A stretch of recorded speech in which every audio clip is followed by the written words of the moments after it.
Hello everyone. आज हम class 7 का जो चैप्टर नंबर 8 है कंपेयरिंग क्वांटिटीज़ करने वाले हैं। देखिए, कंपेयर करना क्वांटिटीज़ को होता क्या है। हमारे पास क्वांटिटीज़ होती हैं, जैसे कि हम बोल सकते हैं कोई चीज़ केजी में है या किलोग्राम में है, या फिर हम कहें कोई चीज़ लीटर में होती है, कोई दर्जन में होती है, डज़न में होती है। तो वो सब चीज़ें क्या होती हैं, वो क्वांटिटीज़ होती हैं, और उन क्वांटिटीज़ को कंपेयर करना हम इस चैप्टर में सीखने वाले हैं। तो हमारे पास कंपेयर करने के लिए जो सबसे बेसिक जो चीज़ होती है वो है, इस्तेमाल करते हैं जिस चीज़ का हम, वो होता है रेशो। रेशो आप जानते हैं क्या होता है। रेशो के लिए जो हम साइन यूज़ करते हैं वो हम कुछ इस तरह से दो डॉट्स को यूज़ करते हैं, और इन दो डॉट्स रेशो में हम कोई भी नंबर लेते हैं। कोई नंबर x है और उसके रेशो में क्या ले लिया, y ले लिया, और इसको हम दूसरे तरीके से लिखते हैं x/y। इस तरह से भी हम रेशियोज को लिख सकते हैं। तो ये जो है रेशियोज को हम क्या करते हैं, कंपेयर करने के लिए क्वांटिटीज को यूज़ करते हैं। और रेशियोज जो है हमारे हेल्प करते हैं किन्हीं भी दो नंबर्स के बीच में रिलेशन निकालना, कि उन दोनों नंबर्स के बीच में क्या रिलेशन है। रिलेशन कहें तो x जो है वो y से कितना बड़ा है, या y जो है x से कितना बड़ा है, या कितना वो उससे कम है, और क्वांटिटी के अंदर, मात्रा के अंदर, या फिर हम कह सकते हैं कि x जो है वो y का दुगना है या तिगुना है।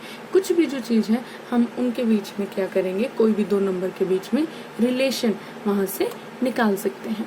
अब हमारे पास ये क्या होती है, रेशो, हमें पता लग गया क्या होते हैं। अगर जो हमारे पास ये फ्रैक्शन की फॉर्म में आ गए, रेशो को हम फ्रैक्शन की फॉर्म में लेते हैं। अगर मान लो हमारे पास 4 नंबर दिए गए हैं, एक दिया है a रेशो b, और उसको हम a/b में लिखते हैं। अगर हमारा x/y जो है किसी केस में a/b के इक्वल आता है, x/y किसके इक्वल आता है, a/b के इक्वल आता है, तो क्या होगा, तो इसका मतलब ये क्या होंगे, ये दोनों जो रेशो हमारी हो जाएंगी वो क्या होंगी, इक्विवेलेंट। इक्विवेलेंट जब ये इक्वल होंगे तो हम इनको क्या नाम देंगे, इक्विवेलेंट रेशोज। इनको हम इक्विवेलेंट रेशो का नाम दे देंगे। इसी तरह से आगे देखिए, अगर हमारे पास दो रेशियोज जो हैं, दो क्वांटिटीज जो हैं वो इक्विवेलेंट होंगे, तो हम उन्हें क्या कह सकते हैं, हम उन्हें ये भी कह सकते हैं कि वो दोनों रेशियोज जो हैं वो किस में है, प्रोपोर्शन में है। प्रोपोर्शन में है, इक्वल प्रोपोर्शन में वो हैं, ये भी हम बोल सकते हैं। अब जो ये रेशियो और प्रोपोर्शन की जो प्रॉब्लम्स हमारे पास आती हैं उनको सॉल्व करने के लिए हमारे पास दो मेथड होते हैं, और जो हमारा फर्स्ट मेथड होता है वो होता है यूनिटरी मेथड। यूनिटरी मेथड, और दूसरा मेथड जो होता है उसके अंदर आप क्या करते हैं, आप रेशियोज को प्रोपोर्शन में चेंज करते हैं। Equating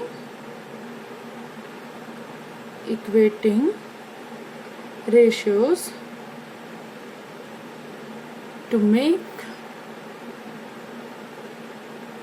proportions। और इनको जो है हम एक्सरसाइज के अंदर क्या है, सॉल्व करेंगे इन मेथड्स को, और इसके बाद जब ये प्रोपोर्शन में आ जाते हैं तो हम क्या करते हैं, सॉल्व करते हैं इक्वेशन को, एंड सॉल्व इक्वेशन। तो ये दो मेथड होंगे हमारे, और इन दोनों मेथड को हम जो है एक्सरसाइज में देखेंगे।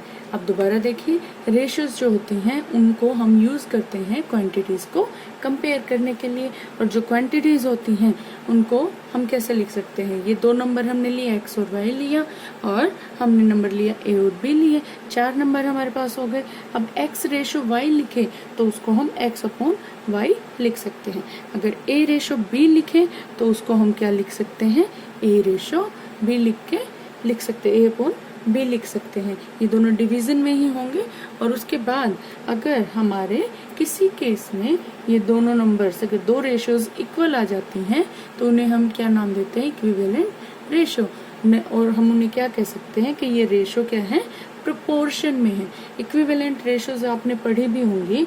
अगर मान लो मैं लिखूं 3/9 लिखती हूँ, अगर मैं लिखूं 1/2 आपको एग्जांपल देती हूँ, लिखूं और फिर मैं लिख दूं इक्वल टू 2/4, तो देखिए कि क्या आप कहेंगे कि ये 2/4 के इक्वल है। हाँ, ये 2/4 के इक्वल है। और कैसे इक्वल है, देखिए 2 1 जा 2 और 2 2 जा 4, ये फाइनली आपको 1/2 इक्वल 1/2 देंगे जब आप इनको सॉल्व करें। और ये दोनों क्या हो जाएंगे, इक्विवेलेंट रेशियोज हो जाएंगे। या हम कहेंगे कि ये दोनों रेशियोज जो हैं हमारे पास, ये क्या है, प्रोपोर्शन के अंदर है, इक्वल प्रोपोर्शन के अंदर हमें दी गई हैं। इसी तरह से हमारे पास आगे 2 मेथड आते हैं जिनसे हम क्या करेंगे, इन क्वांटिटीज को सॉल्व करेंगे। फर्स्ट मेथड होगा यूनिटरी मेथड और सेकंड मेथड होगा quantity equating ratios to make proportion. Proportion बनाने के लिए हम क्या करेंगे, रेशियोज को इक्वल में रख लेंगे और फिर उनको हम क्या करेंगे, इक्वेशंस को सॉल्व करेंगे। तो इससे आगे जो है मीनिंग ऑफ परसेंटेज जो आपको है वो देखिए क्या होता है।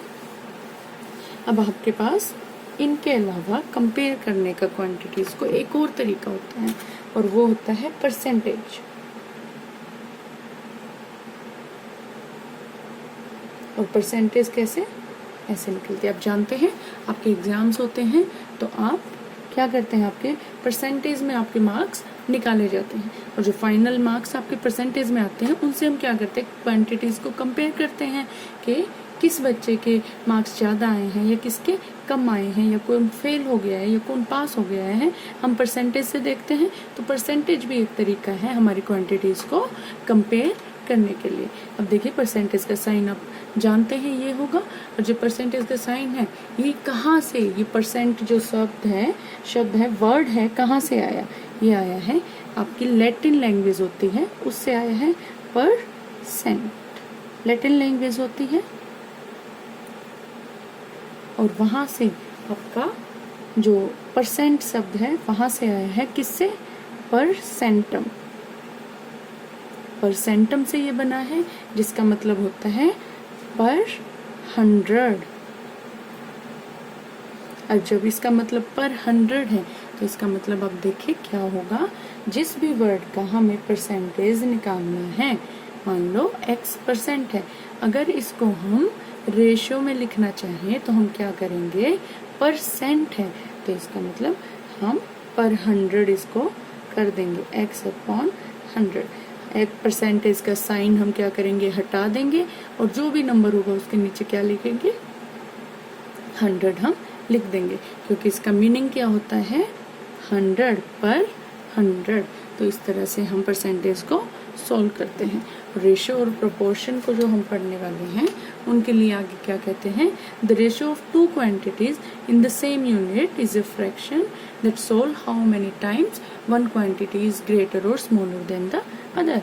मैंने आपको बताया कि अगर दो क्वांटिटीज को हम रेशियो में देखते हैं तो हम क्या पता लगाते हैं, उनके रिलेशन को पता लगाते हैं कि वो दोनों क्या हैं, वो क्वांटिटीज हमारी एक दूसरे के इक्वल हैं, एक दूसरे से बड़ी हैं या वो एक दूसरे से कम ज़्यादा हैं, वो हम पता लगाते हैं। Second thing, to calculate the ratio of two quantities, दो कोई भी क्वांटिटीज हैं हमारे पास, मान लो x kg और y kg, तो इन क्वांटिटीज का हम जो है कंपेयर करने के लिए या इनको कैलकुलेट करने के लिए, रेशियोज को कैलकुलेट करने के लिए हम क्या करते हैं, हम जो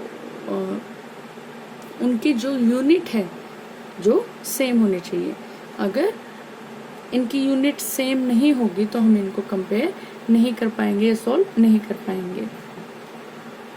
और इसके बाद आपके पास आता है कन्वर्जन करना। कन्वर्जन क्या होता है, टू कन्वर्ट किसी भी क्वांटिटी को एक क्वांटिटी से दूसरे में कन्वर्ट करना। अब हमारे पास जो कन्वर्जन्स इस चैप्टर में हम पढ़ेंगे वो कौन से कन्वर्जन्स है, पहला to convert a percentage into fraction, क्या करना है, to convert a percentage into fraction। किसी भी परसेंटेज को फ्रैक्शन में बदलना, और वो आप सीख चुके हैं। अगर हमें क्या करना है, किसी परसेंटेज को फ्रैक्शन में बदलना है तो हम परसेंटेज का साइन हटाएंगे और 100 हम कर देंगे, तो वो क्या होगा, कन्वर्ट हो जाएगा परसेंटेज से फ्रैक्शन में।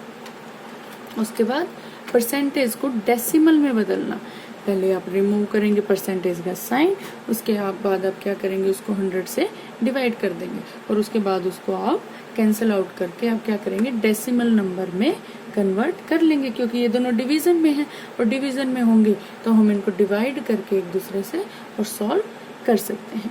उसके बाद आपके पास कन्वर्जन आता है to convert decimal into percentage.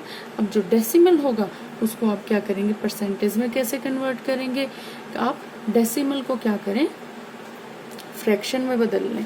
अगर मैं आपको एग्जाम्पल के साथ समझाना चाहती हूँ, अगर मेरे पास दिया है 50%, तो उसको पहले आप फ्रैक्शन में बदलिए, तो ये क्या होगा, 50/100 होगा, साइन हटाकर नीचे 100 में लिख दिया, और उसके बाद हम क्या करेंगे, इनको किस में बदलेंगे, फ्रैक्शन में बदलेंगे। आपके पास फ्रैक्शन के लिए क्या करें, आप इनको डिवाइड कर दें, डिवाइड करेंगे तो 0 से पहले 0 कट जाएगा। अब 5 की टेबल में 10 आता है, 5 1 जा 5 होगा और 5 2 जा 10 होगा। जरा देखिए यहाँ 1/2 आ गया। अब आप इनको दोबारा से डिवाइड करें, 1 और यहाँ क्या है, 2 है आपके पास, और यहाँ देखिए आप जब इनको डिवाइड करेंगे तो यहाँ पर आपका 0 और डेसिमल आ जाएगा, क्योंकि 1 तो आपका डिवाइड होगा नहीं 2 से, तो इसलिए यहाँ पर 0 आप लगा लेंगे, और जब 2 5 आपका क्या होगा, 10 होगा, तो मतलब आपका ये डेसिमल में 0.5 आ गया। यहाँ से आप डायरेक्ट भी कर सकते थे, 50/100 जो दिया था, अगर 0 0 कैंसिल होता और नीचे क्या बच गया आपका, 5/10 बच गया। अब जब एक 0 है तो आप क्या करें, ऊपर वाले जो हमारे न्यूमरेटर है उसमें हम बैक से, पीछे से क्या करेंगे, डिजिट्स को काउंट करना शुरू करेंगे। एक 0 है तो पीछे से एक डिजिट काउंट कीजिए, एक डिजिट आ गई, तो एक डिजिट 5 ही है, तो हम एक डिजिट छोड़कर एक 0 के लिए डेसिमल लगा देंगे, 0.5 बन जाएगा। तो इस तरह से हम इसे क्या करेंगे, परसेंटेज को डेसिमल में बदलते हैं। अब हमें क्या करना है, डेसिमल को परसेंटेज में बदल कर देखना है। हम इसी को बदल कर देखेंगे 0.5 को। हमारे पास डेसिमल क्या है, 0.5 हमें डेसिमल नंबर दिया गया है, इसको परसेंटेज में बदलना है। देखें, पहले इसे आप क्या करें, फ्रैक्शन में लिखें, 5 डेसिमल हटा दो तो क्या होगा, अपॉन में क्या आएगा, 10 आ जाएगा। अब 10 आने के बाद आप क्या करो, मल्टीप्लाई द फ्रैक्शन बाय 100 और shift the decimal point 2 places to the right side में शिफ्ट कर दें। अब आप इसको क्या करें, 100 से क्या करें, मल्टीप्लाई कर दो। अब 100 से मल्टीप्लाई करेंगे, 0 से 0 काट दो, अब यहाँ क्या बचा, 50 आ गया, तो ये क्या बन गया, 50%। तो ये आपका क्या हो गया, परसेंटेज में हमने डेसिमल को बदल लिया। कुछ नहीं करना, सिर्फ आपको जो डेसिमल का नंबर होगा उसको क्या करो, किस में बदल लो, आप फ्रैक्शन में बदल लो। जितने डेसिमल के बाद अक्षर होंगे, जितने डिजिट होंगे, उतने ही आप 0 लगा देंगे।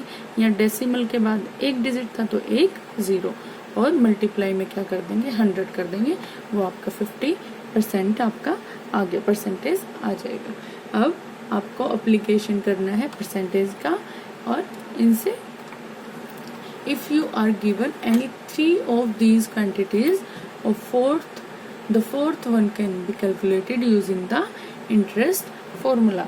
अब आपके पास ये कहता है, आपके पास दिए गए हों 4 कोई भी क्वांटिटीज, x रेशो y दे दिया और a रेशो b दे दिया। आपको इनकी वैल्यूज गिवन हो, मान लो x, y और a आपको गिवन हो और b नहीं दिया है, तो इनको आप क्या करेंगे, ये प्रोपोर्शन में का साइन होता है, और इनको हम क्या करेंगे, आप क्या कर सकते हैं, फोर्थ क्वांटिटी को इन तीनों को यूज करके निकाल सकते हैं, जिन्हें हम क्या करें, जो हमारा हम एक्सरसाइजेस करेंगे उसके अंदर हम निकालना सीखेंगे। तो आज के लिए आपका ये इंट्रो था chapter number 8, comparing quantities. और thank you and like, share and subscribe.